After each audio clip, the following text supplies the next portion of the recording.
Hello and welcome to this special edition of Focus Asia. I'm Susan Yu in Vietnam. Well, they called it Giải phóng or liberation. Right here, North Vietnamese soldiers stood where I am now at the presidential palace and hoisted the flag of the National Liberation Front. Saigon had fallen. The Vietnam War was over. Well, as a young reporter, Focus Asia's executive producer Jim Laurie witnessed the communist victory. A quarter century later, he now looks back on the war and its legacy. It ended with a bang. North Vietnamese tanks crashing through the gates of South Vietnam's presidential palace. All of Saigon that day seemed to erupt in gunfire. The gunfire of celebration. A 30-year war involving first the French and then the Americans was over. To much of Asia and the world today, these events seem a very long time ago. But for those who were here 25 years ago, it was the defining moment of their lives. First of all, I was very happy because our country was liberated. And I myself really survived during this cruel, barbarous war. My family were business owners, and we were very scared of what the communists might do to us. And back then, I couldn't imagine that in just a few years I would become a refugee and my life would change forever. To the young reporters here, like the Far Eastern Economic Review's Nayan Chanda, the end, when it came with unexpected suddenness. So the end was near, but I didn't realize it was so near because suddenly I hear a sound, enormous sound coming to the open door. And look at the door and see in the frame of the door a tank crossing the frame of the door, and at the back of the tank flying a red and gold flag. So I said, wow. South Vietnam had collapsed in only 55 days after a massive offensive. The South Vietnamese, whose American support had largely dried up 2 years earlier, were no match for the North Vietnamese with their Chinese artillery and Russian tanks.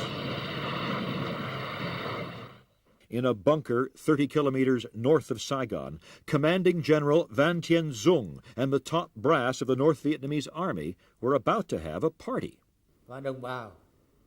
When we got the news that the tanks had entered Saigon, a great cheer went up from the bunker.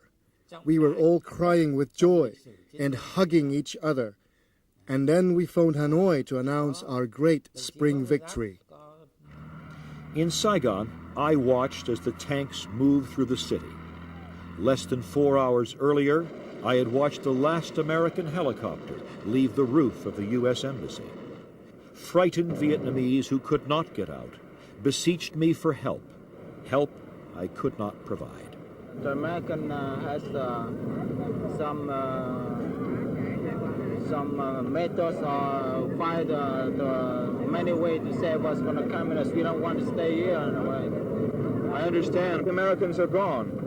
Yes, I know that, but I must come in case, just in case.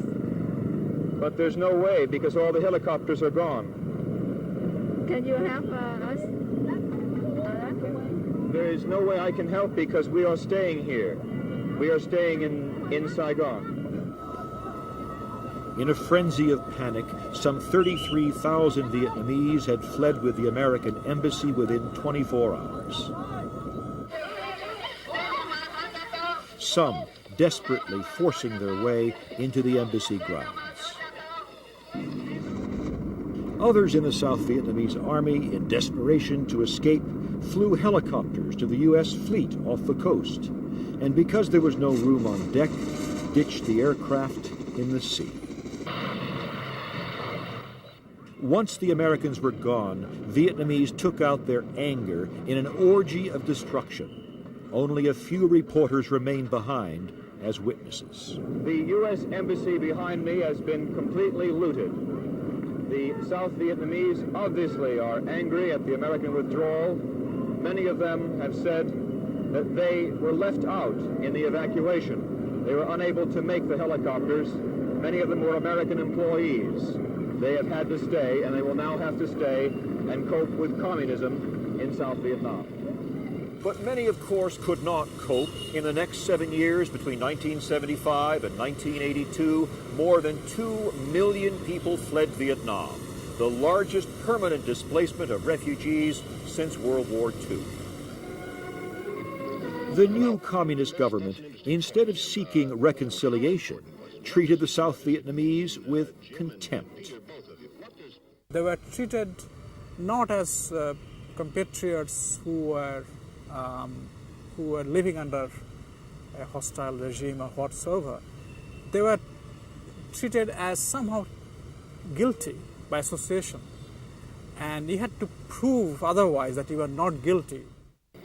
Thousands of people had homes, businesses confiscated. Tens of thousands more went to re-education camps, some for up to 15 years or until they died. And still more were sent to so-called new economic zones, forced to live in the most basic conditions. For more than 10 years, people continued to flee, up to 20,000 a month. The boat people, 1 in 3 boats attacked by pirates, murders, rapes, untold thousands never made it. Vietnam, or the communists, the socialists, won the war and they've lost the peace, and I think they know it. They made a number of mistakes. They encountered hardships that they didn't expect.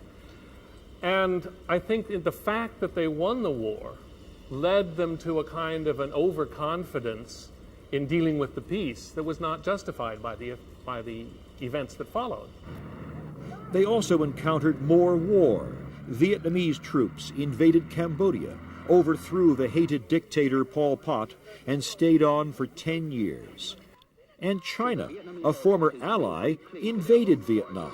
History will eventually bring them before the bar of justice. China said it was going to teach Vietnam a lesson for its invasion of Cambodia. I think the Chinese in the end got punished because Chinese took heavy casualty, up to 50,000 casualty Chinese took.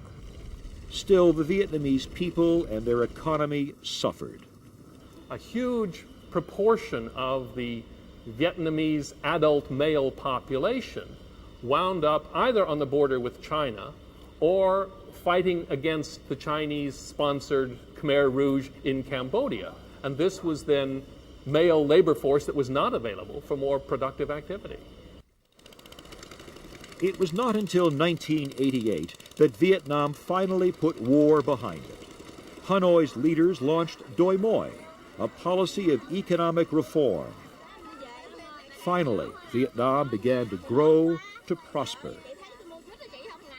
For the first time, it became a rice exporter. With some privatization, growth surged to 8% a year.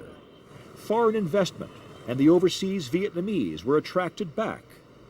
In the new Vietnam, VC meant venture capital and not Viet Cong.